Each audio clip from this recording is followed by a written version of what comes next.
Hi everyone, our project is called What the AI. AI is growing fast, and so is the argument about what it costs the environment. The problem? On YouTube, people worry about data centers using water and electricity. On Hacker News, technical users argue about whether those claims are exaggerated. In research papers, the discussion is more about measurement, cooling, carbon footprint, and water footprint. So the problem is not just too much information, it is that the conversation is scattered and each group talks about the issue differently. A journalist, a policy student, or a sustainability team trying to understand public concern around AI infrastructure should not have to read it all by hand.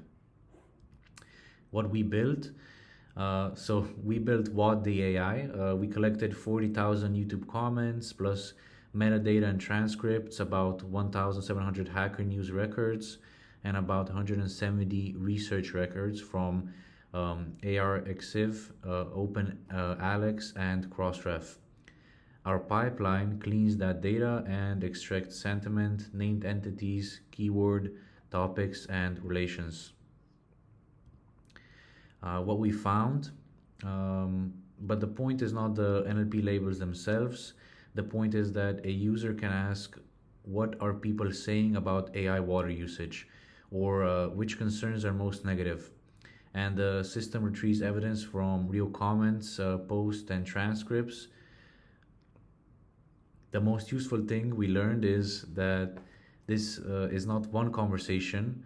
YouTube comments focus on local harm, fairness, water use, and electricity costs. Hacker News is more ethical and often compares AI to other industries. Research sources focus on how to measure the footprint properly. Our product, on top of the pipeline, we built a RAG system and a dashboard. The dashboard shows source cards, lets you change retrieval settings, and shows exactly where an answer came from. We also tested a two-model setup on a rented GPU. A smaller model handles routing and checking, and a larger model writes the final answer grounded in the retrieved context. Why it matters? Anyone communicating about AI and the environment need to know which audience they're talking to. There are real limitations. We still need stronger human evaluation, and relation extraction needs more cleanup, but the core system works. It turns noisy public discussion and research metadata into structured, searchable evidence. In short, What AI helps people understand the environmental debate around AI without reading thousands of comments manually. And this is our pipeline.